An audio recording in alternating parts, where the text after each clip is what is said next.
Warahmatullahi wabarakatuh. Alhamdulillah, selalu saja lisan kita memuji Sang Pencipta Allah atas segala nikmat yang dilimpahkan kepada kita. Termasuk Allah masih memberikan kita umur pada hari ini, dan kita perlu menyadari bersama-sama bahwasanya bila kita masih diberikan umur sehari saja, ini adalah sebuah hadiah dan karunia yang sangat besar. Dan sering saya bahasakan di pengajian, ini adalah hari emas kita.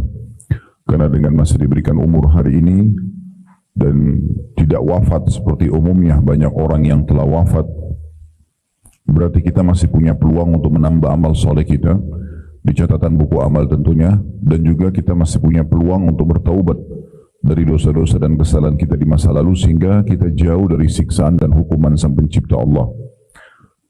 InsyaAllah kita akan lanjutkan teman-teman sekalian seperti biasa bedah buku kita 40 amalan pelebur dosa yang ditulis oleh Syekh Mahmud Al-Misri hafizahullah, dan kita akan masuk pada kesempatan ini amalan yang keempat setelah menjalani 2 pertemuan yang lalu. Ini pertemuan kita yang ketiga.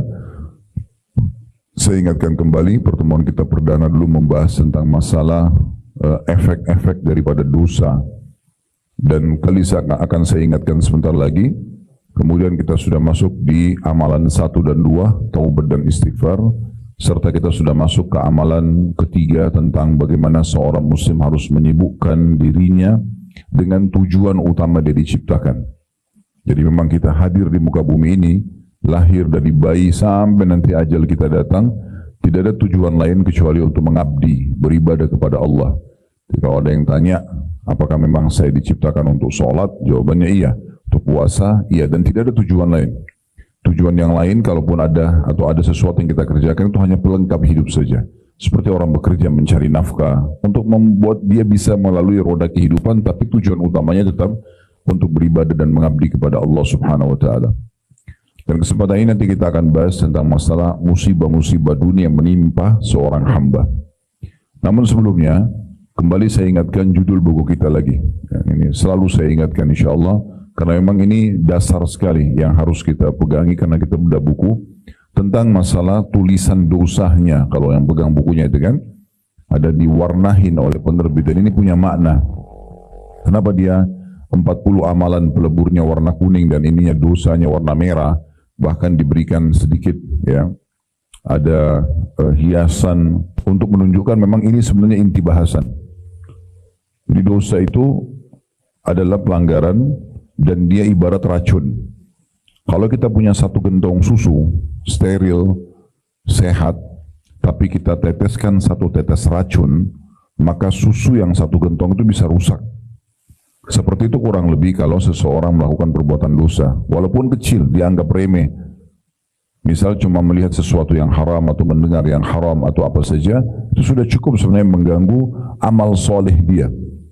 Yang satu gentong tadi, misal hilangnya khusyuk dalam sholat, malasnya membaca Al-Quran, tertinggalnya sholat berjamaah, dan segala macam hal yang membuat akhirnya jauh dari ibadah kepada Allah Subhanahu wa Ta'ala. Dan sering kita berikan contoh dari awal pertemuan, ibarat kita bekerja di satu perusahaan, kalau kita menjadi pegawai yang baik, selalu saja kerja on time, kita kerjakan pekerjaan sesuai dengan yang diperintahkan oleh perusahaan, maka kita akan menjadi pegawai yang berprestasi. Otomatis fasilitas yang dijanjikan kita akan dapatkan dari gaji, dari bonus, atau apa saja fasilitas di perusahaan masing-masing tentu punya peraturan, kita akan dapatkan. Tapi kapan kita membuka pintu ugal-ugalan, tanda kutip di sini, mulai kita malas datang, telat, pekerjaan juga terbengkalai, maka pastikan kita sangat terancam dengan hal-hal yang diancamkan oleh perusahaan tersebut. Minimal misalnya ada potongan gaji, ada SP atau surat peringatan, bahkan puncaknya bisa di PHK. Nah, seperti ini gambaran tentang masalah orang itu taat atau tidak taat kepada Allah Subhanahu wa Ta'ala. Ibarat pegawai yang taat dan pegawai yang tidak taat. Maka perlu kita sadari poin ini, dan masing-masing individu harus bermuhasabah atau introspeksi diri masing-masing. Baik, kita akan masuk teman-teman sekalian ke poin keempat, masalah dari 40 amalan pelebur dosa, yaitu musibah-musibah dunia yang menimpa seseorang. Artinya ujian-ujian yang datang, seperti sakit, ya, gangguan orang, Apa saja, misalnya diganggu dengan kata-kata, diganggu dengan gangguan fisik, misalnya perusakan citra, apa saja. Semua itu akan menjadi pelebur dosa bagi orang muslim. Nanti akan panjang lebar kita jelaskan, namun saya akan baca dulu pondasi dasar bahasan kita. Di sini di halaman 11, penulis mengatakan berdasarkan sabda Nabi SAW, bahwasanya memang musibah-musibah dunia atau ujian yang datang itu akan menjadi pelebur dosa. Landasannya adalah hadis yang sahih. Nabi SAW bersabda, "Ma yusibul muslima min nasabin wala wasabin wala hammin wala huznin wala adhan wala ghammin hatta syaukati yushaquha illa kaffarallahu biha min khatayahu." Artinya tidaklah seorang muslim ditimpa oleh rasa letih, capek, penyakit, kegelisahan, gundah, kesedihan, gangguan, dan kegundahan hingga duri yang tertancap padanya, melainkan Allah menebus dengannya sebagian dari kesalahan-kesalahannya. Kata penulis, ketahuilah bahwa peleburan kesalahan-kesalahan terwujud dengan sebab terjadinya musibah itu sendiri, dengan syarat orang yang diuji bersabar dengannya. Dengan begitu, dia merengkuh pahala tambahan di samping peleburan terhadap dosa-dosanya. Sebaliknya, jika dia berkeluh kesah, maka dia akan mendapatkan dosa baru, sehingga peleburan terhadap kesalahan-kesalahannya tetap terwujud dengan terjadinya musibah itu. Ini kurang lebih landasan bahasan yang ingin disampaikan oleh penulis. Baik, seperti biasa teman-teman sekalian, saya akan coba panjang lebar menjelaskan tentang masalah apa yang sedang dititik beratkan oleh penulis masalah ujian dan musibah. Ada sebuah tulisan pernah saya tulis, judulnya itu Mutiara Musibah dan Ujian. Supaya lebih jelas, mungkin dalam bahasa Indonesia pun ada perbedaannya. Ada bencana, dan bencana ini sifatnya umum, seperti menimpa orang banyak, banjir, longsor, ya, penyakit atau wabah yang merata, ya, tsunami, yang semisalnya itu. Nah, itu Allah Subhanahu wa taala datangkan bencana itu murni karena adanya dosa-dosa. Dia murni karena dosa-dosa, enggak ada sebab lain. Nanti akan kita jelaskan, dalilnya cukup banyak berhubungan dengan masalah itu. Dan setiap wilayah, daerah, kota, negeri yang tertimpa musibah seperti ini, tidak ada solusi lain untuk keluar kecuali mereka introspeksi diri dan segera kembali kepada Tuhannya Allah Subhanahu wa taala. Sudah terlalu banyak umat-umat sebelum kita, kasusnya umatnya Nabi Ibrahim AS dari Namrud, kemudian Fir'aun, kaumnya Nabi Musa, kaum Thamud, kaumnya Nabi Saleh, kaum Ad, kaumnya Nabi Hud, ya, kaumnya Nabi Lut. Ini banyak sekali yang Allah Subhanahu wa taala datangkan kepada mereka bencana-bencana yang besar. Dan itu karena pembangkangan mereka, karena dosa-dosa mereka. Dan tidak akan berubah sistem yang sudah Allah tentukan. Artinya siapapun yang mengikuti contoh-contoh dari orang-orang yang telah Allah hukum, pasti akan datang hukuman yang sama dengan dia. Begitu juga sebaliknya, orang-orang yang patuh seperti para nabi-nabi dan orang-orang yang beriman padanya dari para sahabat-sahabat Nabi, bukan cuma sahabat Nabi Muhammad SAW, tapi siapapun dari nabi-nabi, sahabatnya Nabi Musa, sahabatnya Nabi Isa alaihissalatu wassalam, semua itu Allah berikan mereka keselamatan di dunia dan keselamatan di akhirat. Siapapun yang mencontohi orang-orang ini, maka akan sama juga hasilnya. Contoh yang lain supaya mudah difahami, kalau kita di kampus, misalnya lagi kuliah, berteman dengan orang-orang yang berprestasi, dengan berteman dengan orang-orang yang gagal, tidak lulus, maka kita akan temukan orang yang berteman sama yang berprestasi dengan orang-orang yang berprestasi itu. Karena mereka rajin belajar, mereka selalu diskusi, mereka mengikuti tuntunan dari para dosen, maka mereka akan dapat apa yang sebenarnya dijadikan target untuk prestasi di kampus itu. Sementara yang malas-malesan dan siapapun yang mengikuti mereka, maka akan sama.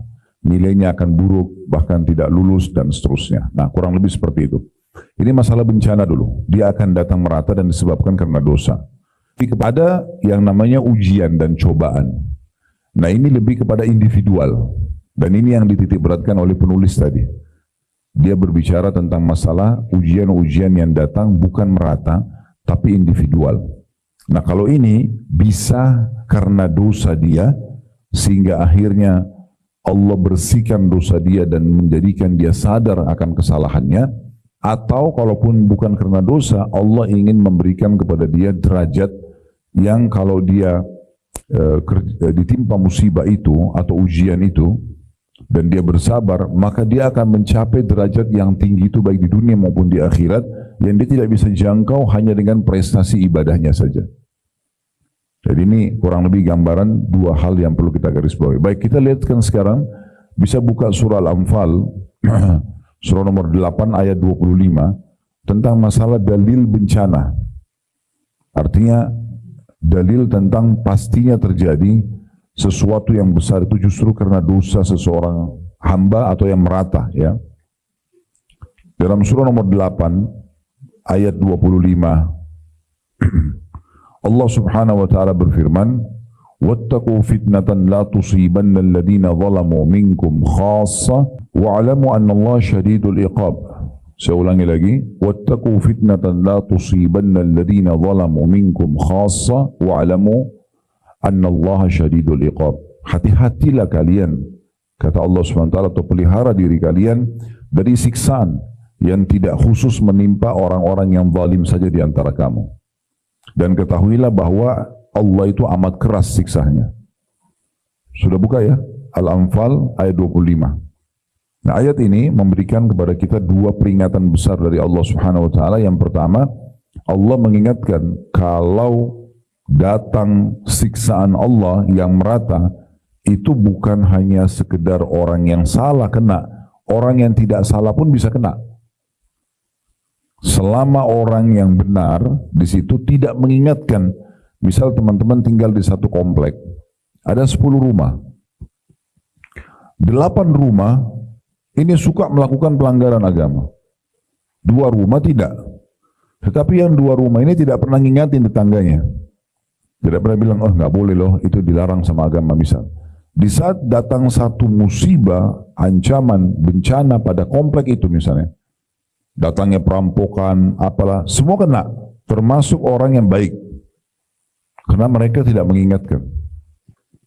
Jadi nanti akan kita jelaskan juga masalah itu. Ini Allah ingatkan, hati-hati dari musibah itu kalau atau bencana yang datang, tidak hanya kena orang zalim di antara kalian. Artinya orang-orang yang baik pun bisa kena, tapi kalau mereka tidak mengingatkan kesalahan itu. Dalam sebuah riwayat Bukhari, Jibril alaihissalam pernah diperintahkan oleh Allah Subhanahu wa taala untuk membinasakan satu negeri. Lalu Jibril mengatakan kembali kepada Allah, ya Allah, sesungguhnya di negeri itu ada hambamu fulan. Hambamu fulan ini maksudnya ada satu orang yang saleh di situ. Kata Allah Subhanahu wa taala, mulai siksaan dari dia. Disuruh orang yang saleh ini disiksa duluan. Karena dia tidak pernah menyuruh pada kebaikan dan tidak pernah melarang dari kemungkaran. Ingin masuk surga sendirian, maka dia pun kena, bahkan dia dimulai disiksa. Dalam riwayat lain, Allah Subhanahu wa taala kalau datangkan bencana besar kayak tsunami, kayak longsor, semua kena, nanti Allah bangkitkan sesuai dengan keadaan mereka masing-masing. Yang beriman maka bersama orang beriman, yang kafir bersama orang kafir, ahli maksiat bersama dengan ahli maksiat. Tapi masalahnya berat sekali. Oleh karena itu teman-teman, dalam sebuah hadis Bukhari, Nabi SAW ingatkan kita, renungi baik-baik makna hadis ini. Perumpamaan kalian dengan para pelaku-pelaku pelanggaran itu seperti satu kelompok orang yang bersama-sama di satu kapal laut. Mereka berada di bawah kapal, kalian berada di atas kapal. Setiap kali mereka ingin mengambil air, mereka naik ke atas. Lalu mereka gunakan gayung atau apa saja di atas kapal, ngambil, baru mereka turun lagi ke dak kapal.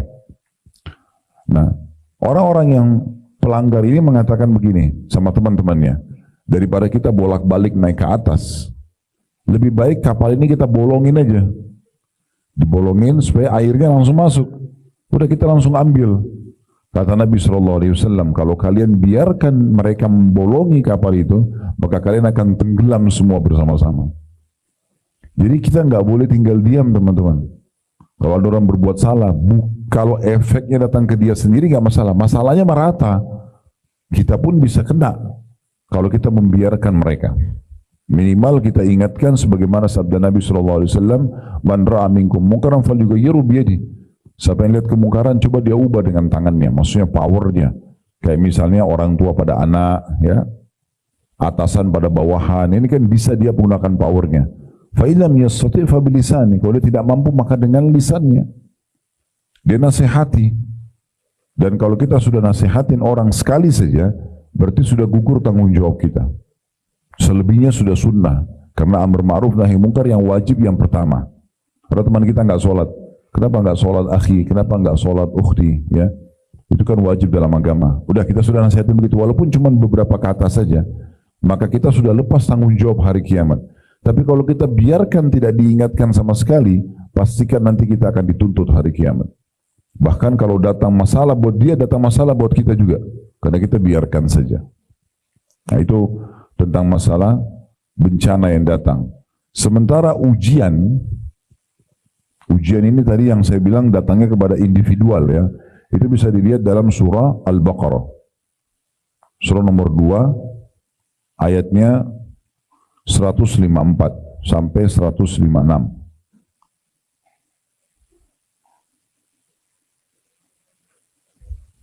Maaf, 155, 156 sampai 157. Ini tentang ujian individual. Nah ini tadi saya bilang kan, kayak misalnya teman-teman sakit, ya, dan umumnya orang rasakan semua ya, kayak misalnya flu. Siapa dari kita belum pernah flu, belum pernah demam, belum pernah sakit gigi, sakit kepala, gitu kan? Itu semua ujian akan datang. Atau orang keseleo, ya. Ada saja gitu ya yang datang. Ini ujian-ujian. Ini yang sedang ditikam oleh penulis di sini sebenarnya. Allah berfirman dalam surah Al-Baqarah 155. Jadi tidak ada orang yang melalui dunia ini tidak ada ujiannya, nggak ada. Bunyinya walanabluwannakum bisyai'in minal khawfi wal ju'i wa naqsin minal amwali wal anfusi wath thamar wa basyirus sabirin. Dan sungguh akan kami berikan cobaan kepadamu, maksudnya secara individual. Kalian semua pasti akan datang ujian. Apa? Dengan sedikit ketakutan. Takut gak berhasil, ya. Ada takut, rasa takut normal, ya. Kelaparan, kekurangan harta, jiwa dan buah-buahan, hasil panen, ya. Ancaman dari orang, ya. Dan beritakanlah berita gembira kepada orang-orang yang sabar. Dan makna sabar, dia bisa menerima ujian itu lalu kemudian dia ikhtiar mencari jalan keluar. Misalnya teman-teman bangun tidur malam ini nggak flu. Tapi bangun tidur tiba-tiba sudah flu atau demam atau meriang. Kita sebenarnya tidak berharap tapi datang ujian itu. Maka kita sabar. Apa itu sabar? Terima dulu tuh keputusan Allah. Lalu kemudian kita ikhtiar. Oh Allah lagi uji saya, lalu ikhtiar. Ikhtiar itu kayak mencari jalan keluar. Minum obat, ke dokter, minum minuman hangat. Nah itu namanya sabar. Jadi sabar itu bukan duduk manis, elus dada, bukan. Lalu tidak ikhtiar sama sekali, tapi dia harus ikhtiar. 156-nya Allah mengatakan alladzina idza asabathum musibatun qalu inna lillahi wa inna ilaihi raji'un. Siapa orang-orang yang disebutkan oleh Allah, orang-orang yang sabar adalah kalau mereka ditimpa musibah, ujian, mereka mengucapkan inna lillahi wa inna ilaihi raji'un. Kami milik Allah, kami akan kembali kepada Allah. 157-nya ulaika alaihim salawatu min rabbihim wa rahmah wa ulaika humul muhtadun. Mereka itulah yang mendapatkan keberkahan yang sempurna. Ya, maksudnya keberkatan ini atau keberkahan adalah kecukupan. Allah akan cukupkan dia bisa melalui masalah yang sedang dia hadapi. Dia temukan solusi dari permasalahannya yang sempurna, ya, keberkatan yang sempurna. Dan rahmat, kasih sayang dari Tuhan mereka, dan mereka itu adalah orang-orang yang mendapatkan petunjuk. Nah ini dalil tentang masalah cobaan yang akan datang secara individual. Baik. Untuk lebih jauh lagi teman-teman sekalian, kita kembali ke poin pertama tadi, masalah bencana dulu. Ada nggak Ustadz dalilnya kalau orang tidak berbuat salah yang merata, memang Allah tidak datangkan musibah buat dia, bencana, maksudnya tidak akan terjadi banjir, tidak akan terjadi longsor, tidak akan terjadi tsunami? Iya, Jelas sekali ada. Bisa teman-teman buka surah Hud, surah nomor 11 ayat 117. Jadi nanti kalau lagi baca Quran di rumah, tadabbur, bisa dilihat ayat-ayat ini ya. Ini janji-janji Allah yang pasti, kalau kita patuh kepada Allah, tidak mungkin datang bencana. Sekali lagi saya ulangi, bencana itu yang merata, semua orang kena. Ya. Bisa dilihat surah nomor 11, surah Hud, ayat 117. Yang artinya, wa ma kana rabbuka liyuhlikal qura, bunyi ayatnya, wa ma kana rabbuka liyuhlikal qura bidzulmin wa ahluha muslihun. Dan Tuhanmu hai Muhammad tidak akan pernah membinasakan negeri-negeri secara zalim. Gak mungkin datang itu bencana yang merata, banjir, longsor, tsunami, apalah wabah, penyakit yang merata secara zalim, gak mungkin, tanpa sebab gak mungkin. Sedang penduduknya adalah orang-orang yang berbuat kebaikan. Jelas firman Allah ini sudah turun dari 1400 tahun yang lalu. Jadi sangat normal kalau seorang pemimpin satu wilayah mengingatkan masyarakatnya, jangan buat dosa, jangan buat dosa, jangan merata, karena ini bahaya. Kalau datang musibahnya, ujiannya, ya, atau bencananya akan merata. Begitu juga dalam surah Al-Qasas, surah nomor 28, teman-teman sekalian bisa dilihat surah nomor 28, ayat 59. Surah nomor 28 ayat 59. Saya bacakan. Wa ma kana rabbuka muhlikal qura hatta yab'atha fi ummiha rasulan yatlu 'alaihim ayatina wa ma kunna muhlikil qura illa wa ahluha zalimun. Dan tidak adalah Tuhanmu membinasakan kota-kota. Hai Muhammad, enggak mungkin Tuhanmu membinasakan kota-kota dengan banjir, dengan longsor, dengan tsunami, dan apalah. Sebelum dia mengutus di ibu kota itu seorang Rasul yang membacakan ayat-ayat kami kepada mereka. Ada ulama, ada kiai, ada ustadz yang sampaikan, ayo sadar, jangan, ini, dan seterusnya. Ya. Dan tidak pernah pula kami membinasakan kota-kota, kata Allah. Ini sudah peraturan Allah dari turunnya Al-Quran, bahkan sebelumnya pun seperti itu. Dan tidak akan pernah kami membinasakan kota-kota kecuali penduduknya dalam keadaan melakukan kezaliman. Di sini kezaliman maksudnya dosa. Selama mereka tidak buat dosa, nggak mungkin bencana itu datang. Ya. Kemudian surah Asy-Syu'ara, surah nomor 26. Di ayat 208 yang bunyinya surah nomor 26 ayat 208 ya. Wa ma ahlakna min qaryatin illa laha munzirun. Dan kami tidak membinasakan suatu negeri pun melainkan sesudah ada baginya orang-orang yang memberi peringatan. Jadi kalau sudah datang, kalau sekarang Nabi sudah tidak ada. Jadi penyambung lidahnya Nabi Muhammad SAW adalah para ulama, para da'i. Kalau sudah sampai kepada kita secara individual ataupun masyarakat, ini enggak boleh loh, ini haram, nanti Allah murka, jangan lakukan. Tapi tetap tidak diingatkan, nah ini berarti siap-siap akan datang hukuman dari Allah SWT. Dan setiap saat bisa datang. Bukankah seperti kita lihat gempa misalnya. Gempa itu siapa yang sadar? Orang tidak tahu. Tiba-tiba goncang, udah selesai. Dan di detik-detik itu bisa rubuh bangunannya, ya, bisa longsor tanahnya, bisa meninggal. Setiap saat bisa datang. Dan itu semua disebabkan karena dosa. Bayangkan teman-teman sekalian, di masa Abdullah bin Mas'ud radhiyallahu anhu, sahabat Nabi yang mulia, di kota Kufa di Irak, pernah terdengar suara guntur yang keras. Kita selalu dengar suara guntur kalau musim hujan kan. Apa beliau yang waktu dengar suara guntur yang keras, beliau mengatakan, ini adalah peringatan yang sangat keras bagi penduduk bumi, ya, dari sang pencipta Allah di langit sana. Guntur, ribut sekali kan, kita muncul rasa takut. Itu aja, kata Abdullah bin Mas'ud sahabat Nabi, ini peringatan keras dari Allah yang di langit kepada penduduk bumi. Ada pelanggaran nih. Sampai seperti itu. Mungkin secara ilmu pengetahuan orang mengatakan, oh itu kan fenomena alam. Itu menurut mereka. Kita punya Al-Quran yang menjelaskan, kita punya hadis yang menjelaskan.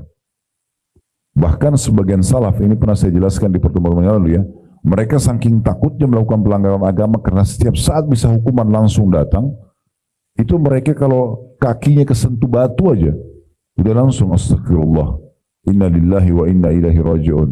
Lewat satu tempat cium bau busuk aja, astagfirullah, inna lillahi wa raji'un. Karena harusnya dia nggak kena itu kalau dia tidak melakukan pelanggaran. Nah, seperti itu. Ini begitu memahaminya ya. Kemudian surah Al-Hijr, surah nomor 15 ya. Ayat 4.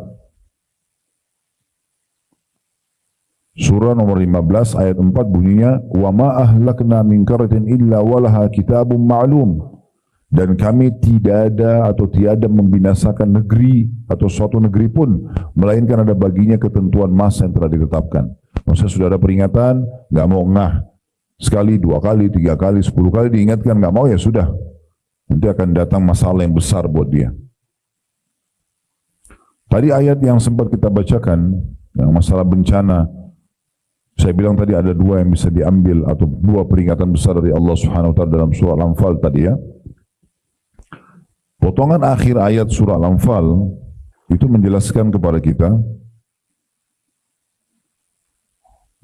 wa'lamu anallah syadidul iqab, dan ketahuilah Allah itu maha berat siksanya. Maksudnya begini teman-teman, jadi usahakan jangan coba-coba ranah itu.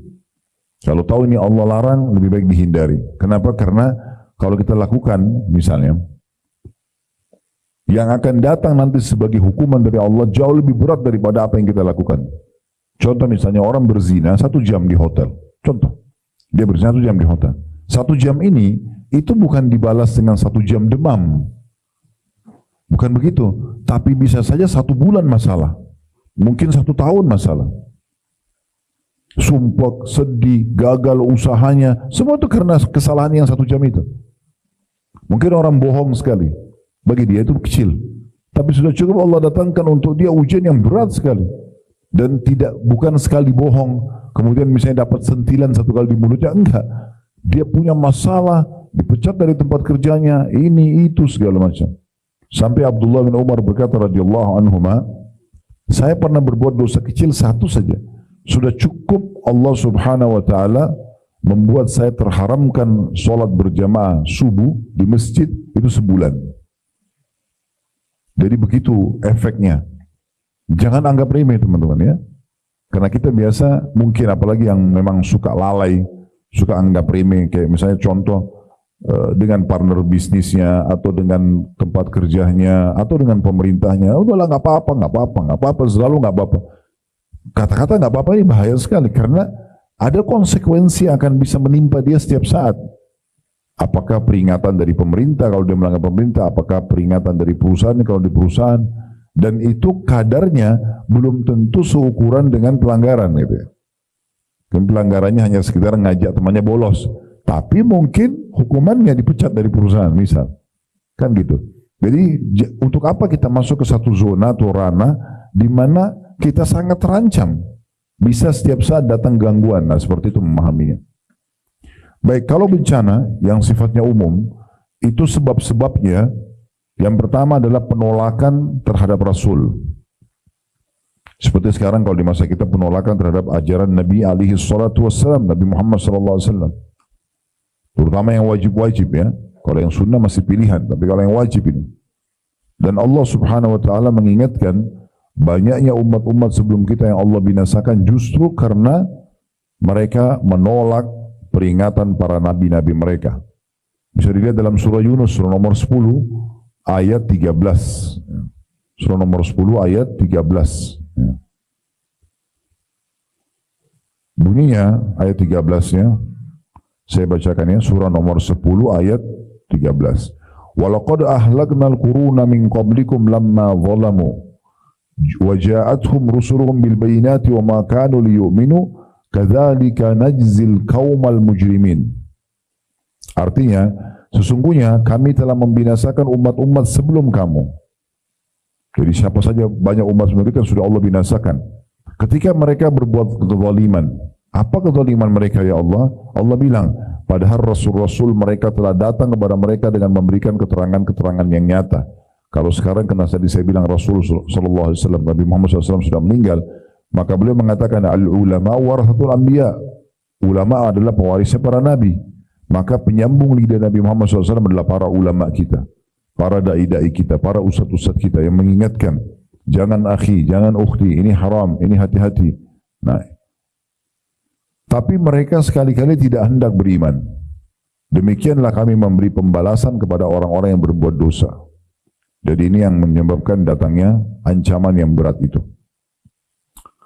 Kemudian juga dalam surah Al-Anfal, surah nomor 8 ayat 54, ini dalil-dalil Al-Quran tentang masalah sebab pertama, datangnya bencana umum tadi. Semua orang kena. Ya. Al-Anfal ayat 54 berbunyi, ini tentang Fir'aun ya. Kada'abi ali Fir'aun walladzina min qablihim kadzabu bi ayati rabbihim fa ahlaknahum bi dzunubihim wa aghraqna ala Fir'aun wa kullun kanu zalimin. Keadaan orang-orang yang datang yang Allah hukum, Allah berikan bencana, musibah yang besar buat mereka, itu serupa dengan Fir'aun dan pengikut-pengikutnya. Serta orang-orang yang sebelumnya, bahkan sebelum Fir'aun. Mereka mendustakan ayat-ayat Tuhan mereka. Maka kami membinasakan mereka disebabkan dosa-dosanya, dan kami tenggelamkan Fir'aun dan pengikut-pengikutnya, dan semua itu adalah orang-orang zalim. Ya, jadi di sini Allah sebutkan Fir'aun pun binasa justru karena pembangkangan dia terhadap hukum Allah SWT. Dia melakukan perbuatan. Kemudian dalam surah Muhammad, surah nomor 47, ayat 13, Allah Subhanahu wa taala juga mengingatkan, masih di poin pertama tentang masalah dalil sebab pertama dari datangnya bencana umum ya. Surah Muhammad surah nomor 47 ayat 13. Allah menyebutkan, wa ka'im min qaryatin hiya ashaddu quwwatan min qaryatika allati akhrajatka ahlaknahum fala nasir lahum. Betapa banyaknya negeri yang penduduknya lebih kuat daripada penduduk negeri Muhammad Muhammad, Mekah maksudnya pada saat itu, yang telah mengusirmu, kami telah membinasakan mereka, maka tidak ada seorang penolong pun bagi mereka. Yang kedua, meratanya dosa besar yang dibiarkan begitu saja. Dalilnya surah Al-An'am, surah nomor 6 ayat 6. Ini sebab bencana umum. Bunyinya, alam yarau kam ahlakna, surah nomor 6 ayat 6 ya. Ini sebab bencana nomor 2. Datangnya merata semua orang kena, itu karena meratanya juga dosa besar. Alam yarau kam ahlakna min qablihim min qarnin makkannahum fil ardi ma lam numakkin lakum wa arsalna as-samaa'a 'alaihim midraran wa ja'alna anhara tajri min tahtihim fa ahlaknahum bi dzunubihim wa ansha'na min ba'dihim qarnan akharin. Satu ayat ini saja, tapi maknanya dalam sekali. Kata Allah SWT, apakah mereka tidak memperhatikan berapa banyak generasi yang telah kami binasakan sebelum mereka. Kalau sekarang orang masih baru-baru mau coba buat dosa, sudah banyak orang sebelumnya buat dosa, tapi ingat akibatnya pembinasaan. Berarti yang buat juga sekarang pembinasaan yang sama. Ya.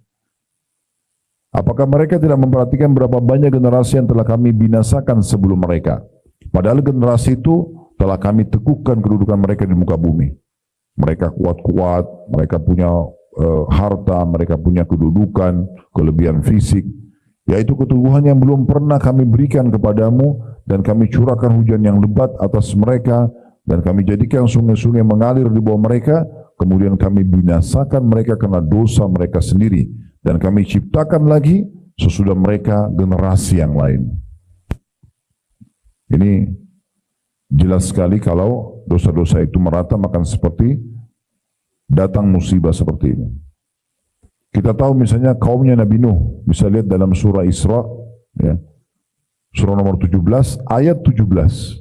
Ini dalil yang kedua, berhubungan dengan masalah ya, sebab kedua datangnya bencana, yaitu meratanya dosa besar. Surah nomor 17, ayat 17 ini menggambarkan kepada kita tentang berapa banyak Allah ingatkan juga umat-umat setelah kami binasakan sebelum kalian. Ya. Dari Nabi Nuh dan yang datang setelah Nabi Nuh. Wa kam ahlakna minal quruni min ba'di Nuh wa kafa bi rabbika bi dhunubi ibadi khabiran basira. Dan berapa banyak kaum sesudah Nuh yang telah kami binasakan, dan cukuplah Tuhanmu maha mengetahui lagi maha melihat dosa-dosa hambanya. Kita Waktu di masa Nabi Nuh alaihissalam kita tahu kan generasi manusia belum terlalu banyak. Tapi pada saat mereka membangkang kepada Nabi Nuh alaihissalam, didakwahi 950 tahun tidak mau dengar, tetap saja mereka tidak mau beriman, dan pada masa itu Allah berikan mereka umur yang panjang. Jadi satu orang bisa berumur 1000 tahun, 1200 tahun.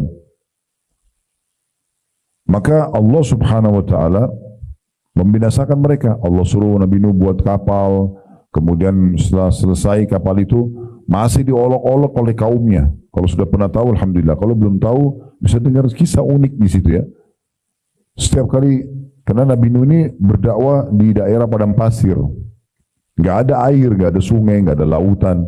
Waktu dia buat kapal, kaumnya olok-olok. Kamu mau bawa di mana kapal kamu Nuh? Mau diarungkan di mana?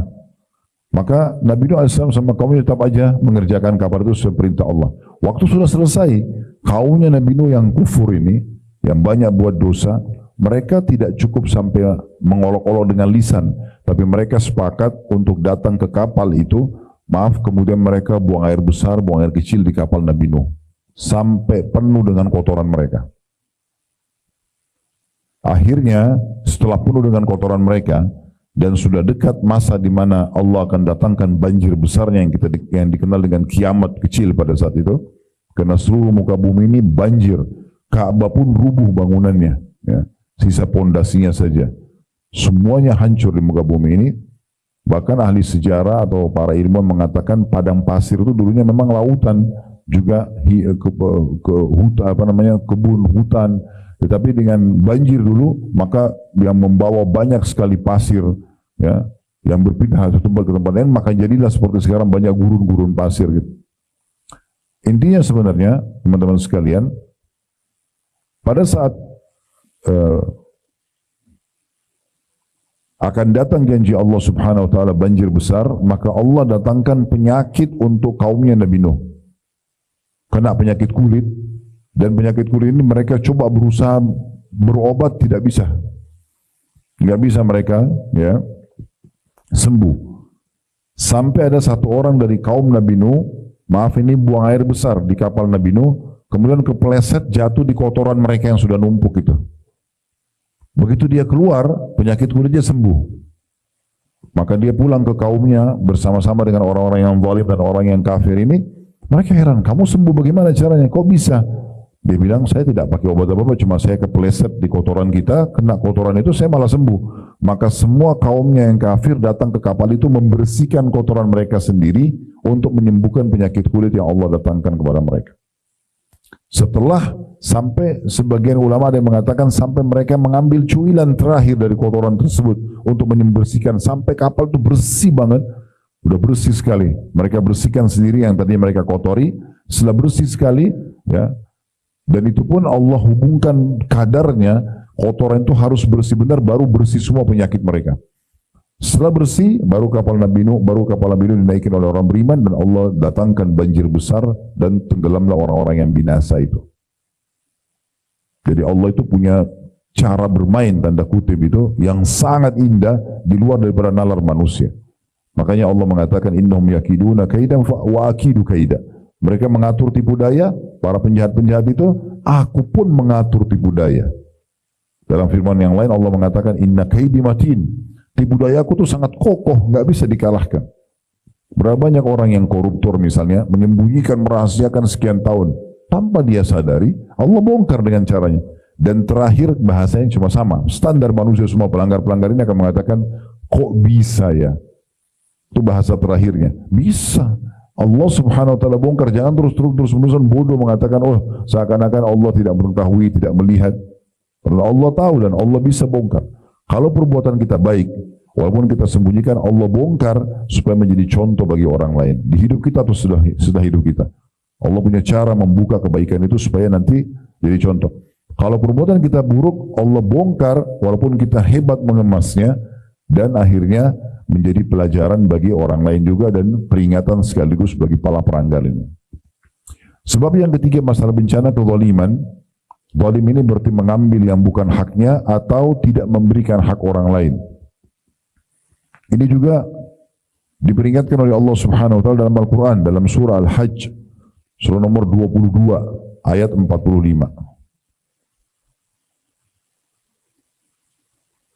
Surah Al-Hajj surah nomor 22 ayat 45.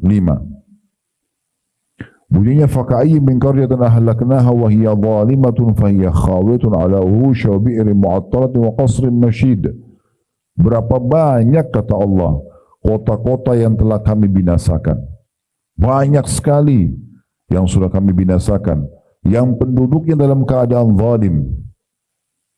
Zalim di sini maksudnya bisa berbuat dosa atau memang dia tidak memberikan hak orang lain atau dia mengambil yang bukan haknya. Maka tembok-tembok kota itu roboh menutupi atap-atap rumah mereka, dan berapa banyak sumur yang ditinggal dan juga istana-istana yang indah. Kemudian yang keempat, sebab bencana itu adalah tidak menyeru pada kebaikan dan tidak melarang dari kemungkaran. Ini yang tadi saya bilang ya. Jadi teman-teman jangan mau masuk surga sendiri. Kalau kita tahu perbuatan amal baik itu misalnya sholat, misalnya puasa, misalnya sedekah, apa saja, jangan cuma kita lakukan, ingatkan orang lain. Itu namanya amar ma'ruf. Dan juga jangan biarkan orang berbuat dosa dan pelanggaran. Itu kan urusan dia, bukan urusan saya. Gak bisa. Ya. Itu namanya mencegah dari kemungkaran. Tadi saya bilang walaupun cuma sekali saja kita pernah ingatkan, kita sudah lepas dari tanggung jawab. Gitu kan? Dan nanti kalau Allah SWT datangkan hukumannya, kita bisa selamat. Yang penting kita mencegah dari kemungkaran itu. Nanti kita ceritakan tentang penduduk negeri Ila. Ya. Baik, landasan hukumnya tentang masalah orang yang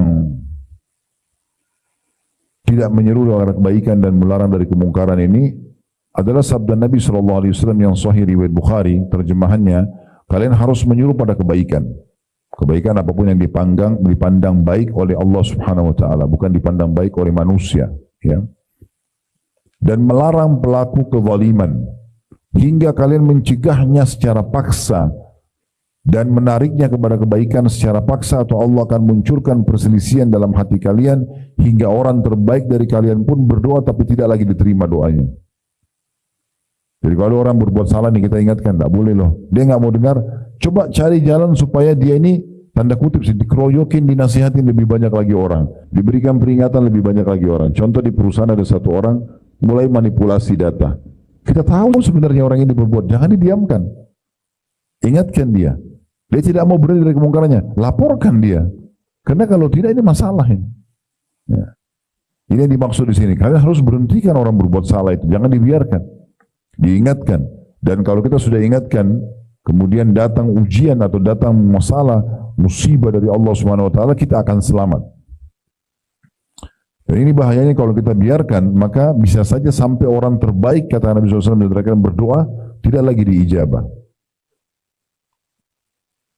Kita bisa lihat teman-teman sekalian hadis yang lain, hadis riwayat Muslim dari Ummu Salamah radhiyallahu anha, beliau mengatakan, aku pernah bertanya kepada Nabi SAW, apakah kami akan dapat ditimpa musibah atau siksaan sementara di antara kami ada orang-orang soleh? Kata Nabi SAW, iya, kalau pelanggaran agama telah merajalela dan dibiarkan, nggak ada yang ingatkan, ya. Satu kali bohong itu dibiarkan, maka ini akan melebar kemana-mana. Karena nanti akan dianggap sebagai sebuah hal yang biasa. Sampai pada tingkat nanti bisa berbalik. Justru orang jujur yang dianggap pelaku kriminal, orang yang bohong itu dianggap prestasi. Karena kita biarkan. Jadi nggak boleh dibiarkan. Makanya Allah SWT berhentikan dengan ujian ya, yang datang. Baik, saya akan ceritakan ada satu negeri namanya negeri Ila. Negeri Ila ini teman-teman sekarang masuk wilayah Palestina, ya. Semoga Allah bebaskan mereka. Dan sekarang dijajah, kota ini termasuk kena penjajahan orang-orang Yahudi. Semoga Allah keluarkan mereka dari situ ya. Negeri Ila ini teman-teman dulu dihuni oleh Bani Israel, pengikut Nabi Musa alaihissalam. Nah, salah satu yang dilarang dalam syariat Nabi Musa alaihissalam, mereka nggak boleh mancing hari Sabtu. Kebetulan penduduk Ila ini, mereka rata-rata nelayan, tinggalnya di pinggir pantai, pinggir laut. Maka pecahlah penduduk Ilah menjadi 3 kelompok dalam menerima syariat Nabi Musa alaihissalam ini. Yang pertama, berpegang teguh, nggak akan mancing hari Sabtu. Yang kedua, melanggar, tetap mancing. Yang ketiga, dan ini yang pertama ini mengingatkan yang kedua. Yang ketiga, kelompok yang muncul tidak mau memancing juga, tapi tidak mau juga mengingatkan kelompok kedua. Ada 3 golongan ya. Yang pertama, berpegang teguh, tidak boleh mancing hari Sabtu. Yang kedua, justru mancing sengaja, tapi kelompok pertama ingatkan, nggak boleh loh, haram, diingatkan. Ada kelompok ketiga, mereka juga tidak mancing, tapi tidak mau mengingatkan kelompok kedua, dibiarin aja. Ya udah terserah, kalau langgar aja sendiri ya gitu. Nah, 3 kelompok ini teman-teman sekalian, Allah Subhanahu wa taala ceritakan dalam Al-Qur'an, nanti kita akan bacakan dalam surah Al-A'raf, surah nomor 7 ayat 163 sampai 167 ya. Tapi ceritanya adalah pada saat itu kelompok pertama selalu ingatkan, kelompok kedua jangan, nggak boleh, Allah haramkan. Kelompok kedua ini karena mau cari jalan supaya perbuatan mereka boleh, Sabtu mereka nggak mancing secara khusus, tapi mereka pasang jalannya di hari Jumat. Mereka ambil hasilnya hari Ahad. Mereka mau menipu Allah gitu. Maka yang terjadi apa? Diingatkan tidak mau dengar, datang kelompok ketiga, kelompok yang tidak mau mancing juga, tapi tidak mau ingatkan kelompok yang kedua. Malam mereka datang kepada kelompok pertama. Udahlah, untuk apa kalian sibuk ngurus orang-orang ini? Orang ini kan tidak mau dengar. Kita selamatkan diri kita sendiri. Tahu apa yang terjadi teman-teman? Pada saat Allah datangkan kutukannya, kan terkenal sekali ya, pelanggar hari Sabtu ini dikutuk jadi kerah. Makanya ada istilah orang-orang Yahudi dengan saudara kerah, ya. Karena memang ada di antara mereka pada satu dikutuk dari kerah oleh Allah Subhanahu wa taala. Sampai diceritakan dalam beberapa riwayat itu pada saat Allah mau kutuk mereka karena mereka melanggar tadi memancing yang dilarang itu, maka mereka berada di pinggir pantai semuanya yang para pelanggar. Dengan hikmah Allah di satu malam, yang patuh ini berada di luar pantai itu dan ada dinding pemisah mereka. Pada saat itu memang dinding tembok. Allah gerakkan orang-orang pelanggar itu keluar dari tembok mereka dan berada di pinggir pantai, lalu Allah kutuk mereka jadi kerah. Kemudian yang tidak melanggar hari Sabtu itu justru Allah selamatkan. Besok pagi pada saat mereka bangun, mereka bertemu dan mereka kenal, ini tetangga-tetangganya dulu. Tidak ada kerah di sini dan mereka memang mengeluarkan air mata, menangis, ya. Bukan kerah umumnya. Mereka tahu kalau ini adalah tetangga saya dulu, ini adalah saudara saya dulu. Tapi Allah kutuk mereka. Maka tersebarlah pada saat itu para pembangkang hari Sabtu, ya, itu Allah Subhanahu wa taala kutuk mereka menjadi kerah. Teman-teman bisa lihat surah Al-A'raf surah nomor 7 kisah mereka, ya. Di ayat 163. Was'alhum 'anil qaryati allati kanat hadiratal bahri idh ya'duna fis sabti idh ta'tihim hitanuhum yawma wa yawma la yasbituna la ta'tihim kadzalika nabluhum bima kanu yafsukun. Dan tanyakan kepada Bani Israel tentang negeri yang terletak di dekat laut, maksudnya negeri Ilah, ya. Ketika mereka melanggar aturan pada hari Sabtu, nggak boleh mancing hari Sabtu. Memang begitu peraturan Allah, ya. Di waktu itu, ya, di waktu datang kepada mereka ikan-ikan yang berada di sekitar mereka terapung-apung di permukaan air. Jadi waktu awal turun syariat ini tidak boleh mancing hari Sabtu, itu tidak ada ujian datang. Tapi karena mereka selalu mau merekayasa keadaan, Allah datangkan ujian di hari Sabtu, khusus Sabtu, ikan-ikan itu pada ngapung di pinggir pantai. Jadi mudah sekali mereka jangkau dengan tangan-tangan mereka. Itu Allah bilang, ya.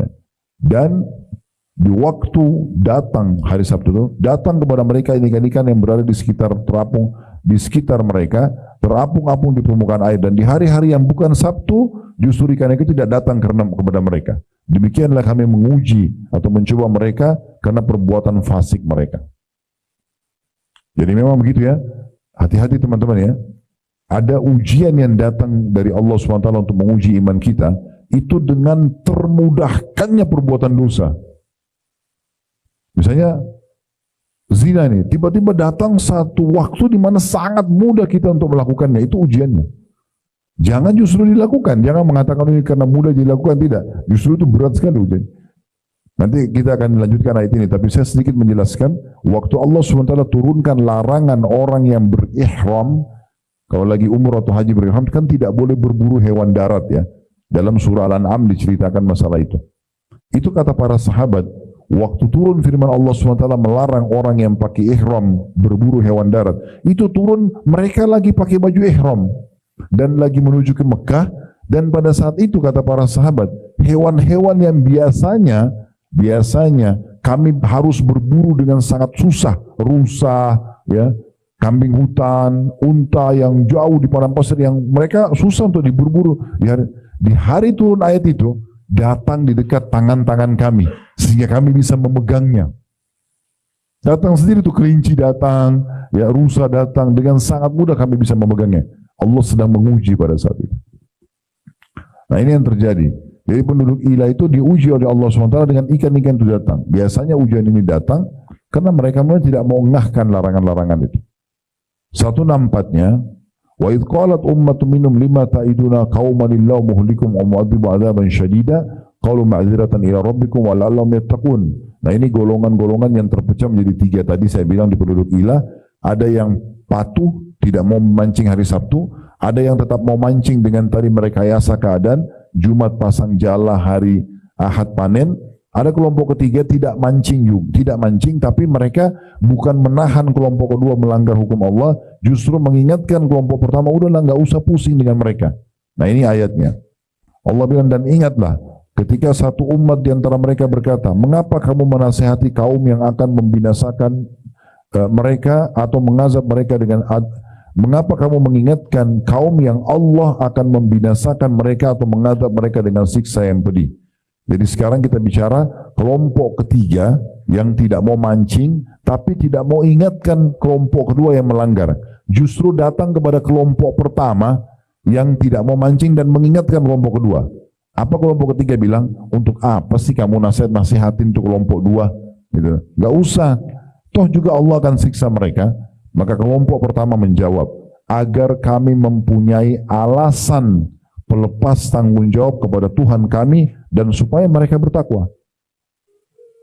Seperti misalnya ada teman kita bertiga nih, kita sholat, ada kelompok, ada teman yang kedua, si A sholat, si B tidak sholat, si C sholat, si A ini mengingatkan si B, kenapa kamu gak sholat? Gak boleh loh, kamu harus sholat. Tapi datang si C, bukan dia ingatkan si B juga, iya kamu harus sholat loh, bukan. Dia datang kepada si A dan dia mengatakan kepada si A, ngapain sih kamu nasihatin si B, biarin aja. Nah seperti itu keadaannya. Maka apa yang terjadi teman-teman sekalian, waktu si C ini, kelompok ketiga mengatakan kepada si A, untuk apa sih kamu nasihatin? Si A mengatakan, ya supaya saya lepas tanggung jawab depan Allah, minimal saya sudah ingatkan, atau saya berharap mereka dapat hidayah. Ayat 165-nya, falamma nasu ma dzukiru bihi anjayna alladziina yanhauna 'anis su'i wa akhadna alladziina zalamu bi'adzabin ba'isin bima kanu yafsukun. Maka tak kala mereka melupakan apa yang diperingatkan kepada mereka itu, udahlah terserah, biarin aja, masuk surga aja sendiri atau apalah ya. Maka kami selamatkan orang-orang yang melarang dari perbuatan jahat dan kami timpahkan kepada orang-orang zalim siksaan yang pedih disebabkan ya mereka selalu berbuat kefasikan. Kemudian 166-nya ini Allah pastikan tentang masalah kutukan yang datang, ini jenis siksaannya. Walamma atau amma nuhu anhu qulna lahum kunu qiradatan khasiin, maka tak kala mereka bersikap sombong terhadap apa yang dilarang mereka kerjakan, kami katakan jadilah kamu kera yang hina. Ini dikutuk mereka menjadi kera. Dikutuk mereka menjadi kera. Ini kisah tentang ya orang-orang yang tidak melarang dari kemungkaran. Baik 166 ya, sampai 167 sampai 166 saja. Sekarang kita masuk ke ujian. Tadi kan itu bencana yang datang merata ya. Kita sudah sebutkan sebab-sebabnya supaya jangan kena semua orang. Ya, paling tidak kalau kita ambil kesimpulannya, kalau ada kesalahan jangan dibiarkan, ingatkan saja dengan cara yang santun, dengan cara baik supaya kita lepas tanggung jawab kepada Allah. Dan kalau datang ujian pada mereka, datang musibah, bencana, kita tidak dikena. Baik, sekarang yang individual. Tadi yang surah Al-Baqarah 155 sampai 157. Kayak sakit, ya, apa saja gangguan orang secara individu, bukan merata. Nah ini tadi di awal pembukaan saya sudah sampaikan, bisa datang karena dosa kita. Bisa karena dosa.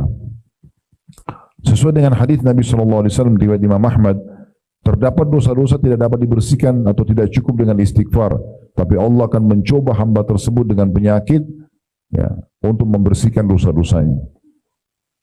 Jadi karena ada dosa yang pernah dia lakukan, dia istighfar dan tobat, tapi belum cukup bobotnya untuk membersihkan dosa dia, maka Allah datangkan penyakit. Misalnya dia harus minum obat kontinu dari dokter selama 10 tahun, 5 tahun. Nah ini pembersihannya karena dosa yang dia lakukan. Nah seperti itu. Bisa juga karena kelalaian dari ketaatan-ketaatan kepada Allah Subhanahu wa taala, maka Allah datangkan. Ya. Berapa banyak orang teman-teman jadi taubat lalu kemudian mau dekatkan diri kepada Allah justru karena dia lalai, dia banyak buat kelalaian, tidak sholat, tidak ibadah misalnya, atau dia buat dosa, dan Allah datangkan ujian-ujian yang berat, kemudian mereka sadar dan mereka taubat. Ini seringkali kan datang jemaah kita di pengajian sampaikan gitu ya, Ustaz saya sudah terlalu jauh melanggar agama, saya rasa peringatan Allah begitu banyak, sekarang saya mau taubat. Jadi ini karena kelalaian dia, ya, maka Allah datangkan ujian pribadi kepada dia supaya dia sadar. Mungkin ribut rumah tangganya, mungkin sulit mendapatkan keturunan, mungkin ini, mungkin itu, banyak sekali. Ya, yang sebenarnya secara teori agama harusnya dia mendapatkan fasilitas kalau dia dekatkan diri kepada Allah Subhanahu wa taala. Nah, itu Allah sebutkan dalam surah An-Nahl. Surah nomor 16 ya. Ayat 107 sampai 108. Surah An-Nahl ini menceritakan tentang sebab ujian yang kedua dari ujian yang datang secara individual ya. An-Nahl surah nomor 16 ayat 107 sampai 108. Allah berfirman 107-nya, "Dzalika bi annahu mustahabbul hayatad dunya 'alal akhirati wa anna Allah la yahdil qaumal kafirin." Dan demikian itu datangnya ujian-ujian kepada mereka yang tidak berhenti ya. Itu disebabkan karena sungguhnya mereka mencintai dunia lebih daripada akhirat. Sehingga sholat terbengkalai, puasa terbengkalai, ya, tidak dikerjakan karena untuk urusan dunia saja. Dan bahwasanya Allah tiada memberi petunjuk kepada orang-orang yang kafir. Ayat 108-nya, "Ulaika alladziina taba'allahu 'ala qulubihim wa sam'ihim wa absarihim wa ulaika humul ghafilun." Mereka itulah orang-orang yang hati, pendengaran dan penglihatannya telah dikunci mati oleh Allah, dan mereka itulah orang-orang yang lalai. Nah, jadi kelalaian ini akan mendatangkan peringatan-peringatan dari Allah Subhanahu wa taala agar seseorang itu kembali kepada Allah. Baik, sekarang pertanyaan yang lebih mengerucut ke bahasan kita, bagaimana kalau seandainya orang itu sudah berusaha untuk menjadi orang yang baik, patuh, ya? Apakah ujian masih datang kepada dia? Ya, bisa datang kepada dia. Jadi kita bagi begini, kalau ujian pribadi, khusus orang muslim. Kalau orang muslim, maka bisa saja kan ada dosa dia, Allah peringatkan supaya dia berhenti dari dosanya, atau kelalaian-kelalaian tadi dari ibadah, Allah datangkan ujian yang bertubi-tubi supaya dia sadari kalau dia salah, gitu loh, dan dia kembali. Atau dia sudah taat, azan ke masjid, sholat, selalu jaga tutup aurat, pendapatannya dicari yang halal dan seterusnya, dia coba maksimal, gitu kan? Apakah ujian masih datang? Masih datang. Tujuannya untuk apa? Ini untuk peninggian derajat. Bisa datang kepada orang beriman seperti para nabi-nabi diuji. Ya, nanti kan kita jelaskan dalilnya masalah itu ya. Dan ada derajat-derajat di surga teman-teman, gak bisa kita dapatkan misalnya kecuali kita sholat 100 tahun, kita puasa 100 tahun, tapi umur kita hanya sampai 60 saja. Umur kita hanya sampai 60 saja. Ya Allah mau kita sampai ke derajat itu, maka Allah datangkan ujian-ujiannya. Nabi SAW bersabda dalam masalah ini, dalam hadis riwayat Muslim, bila Allah mencintai seorang hamba, Allah akan mengujinya. Maksudnya di sini ujian datang ya sesuai kadar kemampuan dia juga. Karena kata Nabi SAW dalam hadis yang lain, sesungguhnya Allah tidak akan menguji hamba di atas kemampuannya.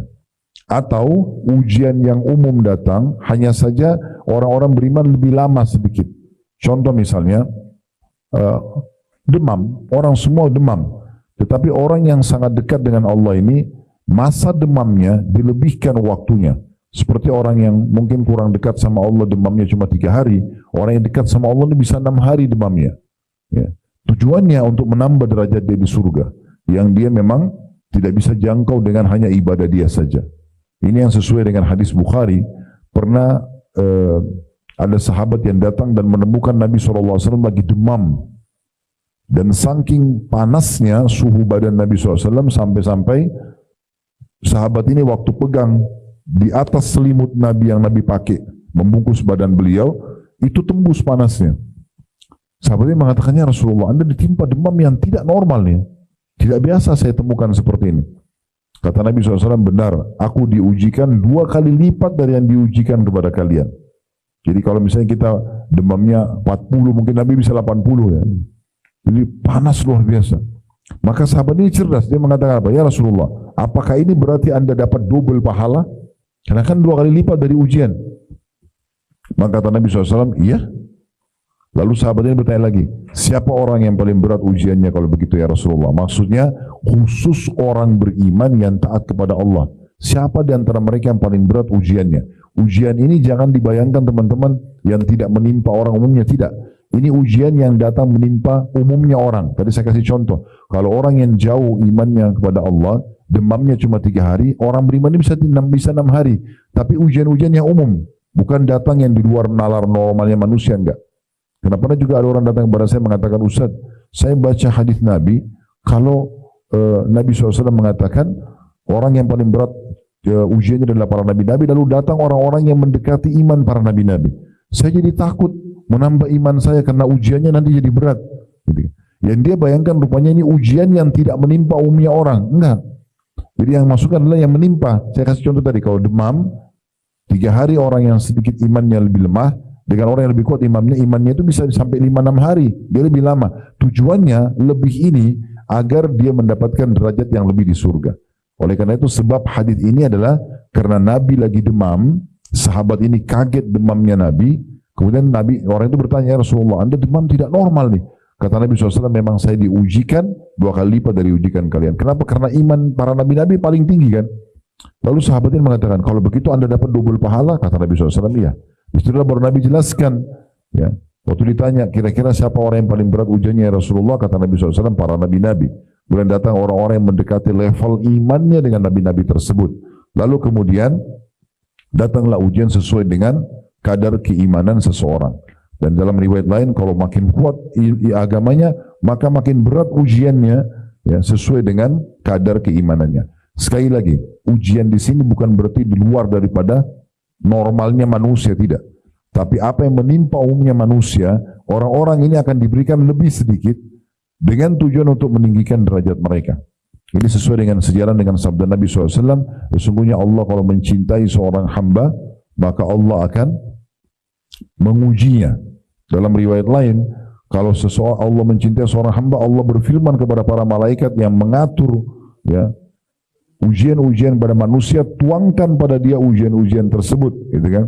Sehingga nanti dia tidak bisa lagi dosanya dan akan mendapatkan derajat yang sangat tinggi di surga nanti. Di hari kiamat, teman-teman, orang-orang yang datang ujian-ujian seperti ini dan mereka menikmatinya, mereka menjalani dengan sabar, mereka menerima sebagai keputusan Allah, maka mereka nanti akan mendapatkan pahala yang sangat banyak. Sampai orang yang tidak diuji seperti mereka, misalnya tadi dia demam 7 hari atau 6 hari, yang lainnya cuma demam 3 hari. Nanti yang demam 3 hari ini akan cemburu pada hari kiamat melihat pahala orang yang demam sampai 6-7 hari itu. Ya, sampai-sampai kata Nabi SAW, orang-orang yang sedikit ujiannya ini akan berharap kembali ke dunia untuk digunting-gunting kulit mereka, kemudian mereka meninggal. Artinya ingin ujian yang berat datang supaya mereka mendapatkan seperti yang didapatkan oleh orang-orang yang telah diberikan pahala yang besar ini. Nah, inilah bagi penutupnya hadis tadi yang disebutkan oleh penulis dalam buku kita. Ya. Di sini kita bisa lihat, ya, kembali kepada hadis tadi, sabda Nabi SAW, "Ma yusibul muslima", tidak ada seorang muslim pun yang ditimpa, ya, min nasabin, dari rasa letih. Nah, jadi letihnya orang beriman mungkin lebih sedikit dari orang-orang yang kurang imannya, selalu begitu. Tapi letih ini sudah cukup membuat Misalnya letihnya orang yang imannya lemah cuma 5 menit, mungkin orang yang punya iman bisa 10 menit letihnya. Tapi itu akan membersihkan dosa-dosa dia, akan meninggikan derajat dia, ya. Begitu juga Nabi sebutkan di sini. Semua ini yang normal-normal aja. Wala wasabin, dan tidak ada juga penyakit. Penyakit apa saja, ya. Tadi sudah kita sebutkan contoh Nabi demam tapi 2 kali lipat dari yang ditimpa oleh para sahabat. Kemudian kegelisahan atau hammin. Ini juga sama. Kegelisahan orang-orang beriman biasanya lebih besar. Tapi karena dia tahu ini akan menambah derajatnya di surga, ini akan membersihkan dosa-dosa dia, maka dia menikmati aja kegelisahan itu. Wala huznin, dan juga kesedihan. Sedih dalam masalah apapun. Wala azan, dan juga gangguan apapun. Wala gham, dan kegundahan. Ya. Hatta syaukati yushakuha, sampai duri yang menusuk tubuhnya, illa kaffarallahu biha min khatayahu, kecuali Allah jadikan sebagai pembersih dosa-dosanya. Dan dalam riwayat lain kata Nabi SAW, Allah akan terus mendatangkan ujian, maksudnya yang mampu dilalui oleh seseorang mukmin di dirinya, di keluarganya, di hartanya, sampai dia berjalan di muka bumi tanpa dosa satupun. Dalam riwayat lain, sampai Allah masukkan mereka semua ke dalam surga. Nah, ini yang dimaksud dengan ujian-ujian tersebut, ya. Kalau ujian itu datang kepada ahli maksiat, berarti murni tadi karena dosa dan kelalaiannya, dan tujuan juga supaya dia kembali kepada Allah Subhanahu wa ta'ala. Allahu a'lam.